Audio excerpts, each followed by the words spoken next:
अब मैं भगवान हो गया हूँ। ब्रह्मा जी के सामने ही कह उठा।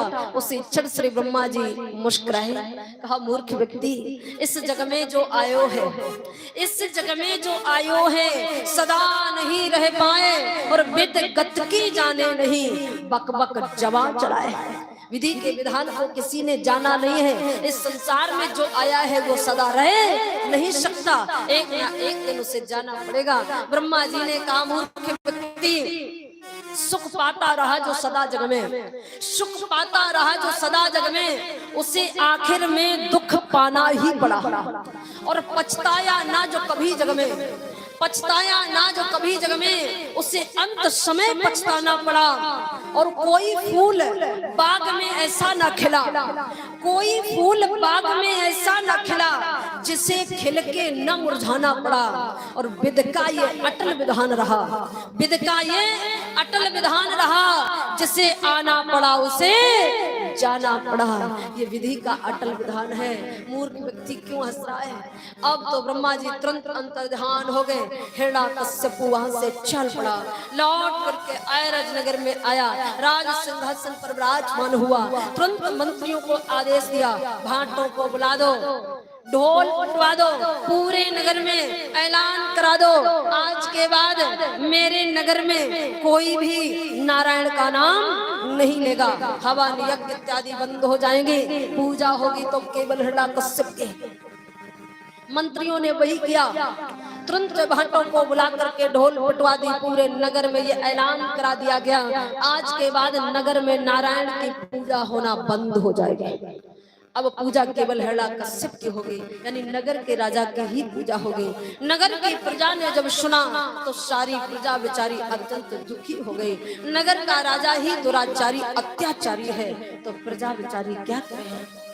सुखदेव भगवान कह रहे हैं राजन, अब तो हुआ क्या, धीरे धीरे समय गुजरता रहा। एक समय की बात है, एक बार हिरण्यकश्यप के सबसे छोटे पुत्र का नाम प्रहलाद था। प्रहलाद, जिनके हृदय में कभी भी आहत और दुख ना हुआ हो, वो थे प्रहलाद। एक बार प्रहलाद अपने पिता के राज दरबार में आए तो हिरण्यकश्यप ने क्या, सिंहासन पर बुलाया। श्री प्रहलाद जी राज सिंहासन पर गए। हिरण्यकश्यप ने अपने छोटे पुत्र श्री प्रहलाद जी से कहा, पुत्र आज आप रथ पर रथारूढ़ होकर पूरे नगर की गलियों में चक्कर लगा करके देखो, कहीं कोई धोखे में नारायण का नाम तो नहीं ले रहा है। अब तो प्रहलाद जी ने सुना तो तुरंत पिता की आज्ञा का पालन किया। श्री प्रहलाद जी एक सुंदर रथ पर रथारूढ़ हुए, घोड़ों की लगाम पर कमल में थाम ले, पूरे नगर की छोटी छोटी गलियों में चक्कर लगा रहे थे, धोखे में कोई नारायण का नाम तो नहीं ले रहा है। रास्ते में एक प्रहलाद जी ने क्या देखा, एक बहुत गरीब कुम्हार रहता था। कुम्हार का घर मिला। श्री प्रहलाद जी जब उस गरीब कुमार के घर के सामने पहुंचे तो उनके कानों में नारायण की आवाज पड़ गई। उसकी जो कुमरी गुड़िया थी, बूढ़ी आत्मा, वो भगवान को बुला रही थी। प्रहलाद जी के कानों में आवाज पड़ी तो तुरंत रथ से नीचे उतरे और रथ से नीचे उतर करके दरवाजे के सामने खड़े हुए कि रहता था उस राह में एक गरीब कुमार, सुनी वहाँ प्रहलाद ने हा हा भरी पुकार कबीरा, हा हा भरी पुकार।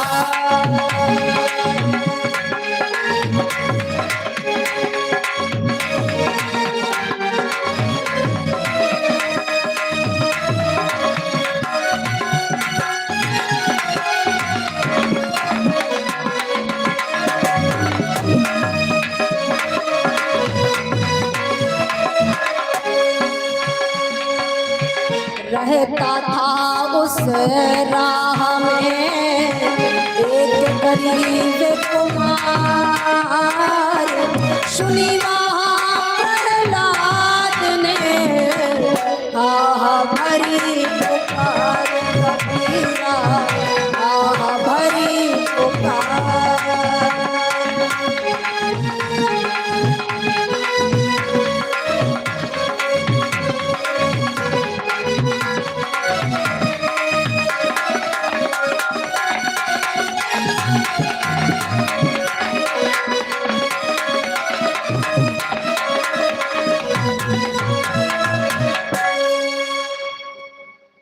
श्री प्रहलाद जी ने देखा क्या कि उस कुम्हार के घर के अंदर से आवाज आ रही थी।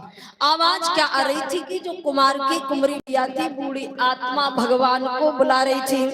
अब तो श्री प्रहलाद जी दरवाजे के सामने जाकर के कान लगाकर सुनने लगे, और जब कान से सुना तो आवाज आ रही है कि देखा कि कुम्हरी रो रो कर को अधिकार दे रही,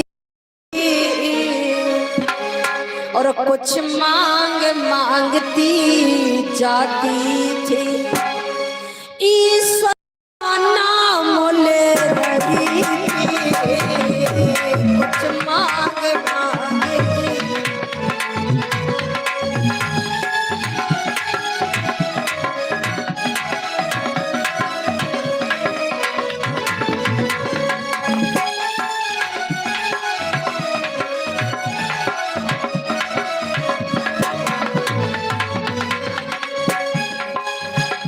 देखा कि कुम्हरी रो रो कर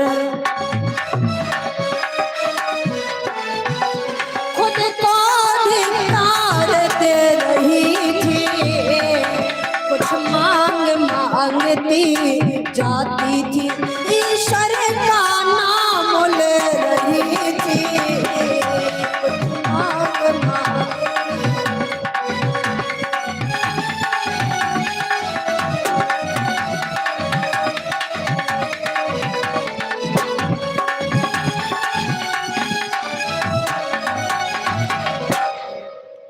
देखा कि कुमरी रो रो कर खुद को धिक्कार दे रही थी, कुछ मांग मांगती जाती थी, ईश्वर का नाम ले रही थी। श्री प्रहलाद जी ने जैसे ही भगवान का नाम सुना तो तुरंत उन्होंने क्या किया, बुढ़िया के दरवाजे की कुंडी खटखटा दी, और जैसे ही कुंडी खटखटाई तो वो बूढ़ी आत्मा दरवाजे पर आई। जब वो बूढ़ी आत्मा दरवाजे पर आई, बुढ़िया ने तुरंत दरवाजा खोल करके देखा, दरवाजे के सामने प्रहलाद जी खड़े थे। अब तो प्रहलाद जी को देख करके वो बुढ़िया इतनी भयभीत हो गई, इतनी भयभीत हो गई कि जोर से कांपने लगी। श्री प्रहलाद जी ने कहा, बूढ़ी आत्मा अभी तू क्या गा रही थी? अब बुढ़िया इतनी भयभीत थी कि कुछ बोलना तो चाह रही थी, लेकिन मुख से आवाज नहीं आ रही थी। श्री प्रहलाद जी ने कहा, बूढ़ी आत्मा तेरी थोड़ी उम्र और बाकी है, थोड़ी उम्र और शेष रह गई, क्यों तू चुपके चुपके भगवान को बुला रही है? यदि मेरे पिता ने ये जान लिया कि तू चुपके चुपके भगवान को बुलाया करती है तो जानती है उसी दिन तुझे फांसी की सजा दे दी जाएगी। बूढ़ी आत्मा कहने लगी, पुत्र मैं क्या बताऊं, एक मैंने घड़ों का आवा लगाया है, जब मैंने घड़े का आवा लगा करके तैयार किया, अबे में मैंने आग लगा दी तो अबे के अंदर से बिल्ली के बच्चों ने आवाज लगा दी, और जब बिल्ली के बच्चों ने आवाज लगाई, अब मुझे ऐसा लगा कि भला इन बिल्ली के बच्चों ने मेरा क्या बिगाड़ा, मैंने इन्हें नाहक में जला डाला, इसलिए मैं भगवान को बुला रही हूँ कि इस धधकती हुई अग्नि से मेरे घड़े तो पककर तैयार हो जाएं, पर बिल्ली के बच्चों में आंच तलक ना लगे। श्री प्रहलाद जी ने जैसे ही सुना तो कहा, बूढ़ी आत्मा हमें लगता तेरी बुद्धि बड़ी भ्रमित हो गई, जिस अग्नि से तेरे घड़े पककर तैयार हो जाएंगे, भला उस अग्नि से बिल्ली के बच्चे जीवित निकलेंगे? और आग तो आग है, जानकर स्पर्श कर लो या भूल कर, वो तो जला ही देगी। कहा, बूढ़ी आत्मा अग्नि से कोई बचा है? हमें लगता तेरी बुद्धि बड़ी भ्रमित है। बूढ़ी आत्मा कहने लगी, पुत्र ये तो मैं भी जानती हूँ कि अग्नि से कोई बच नहीं सकता, लेकिन प्रभु का नाम तो अग्नि से भी तेज है, भगवान का नाम अग्नि से भी तेज है, यदि भगवान की कृपा हो जाए तो इस धधकती हुई अग्नि से बिल्ली के बच्चे जीवित निकले। कहा, बूढ़ी आत्मा ये तूने कैसे जाना कि भगवान का नाम अग्नि से भी अधिक तेज है?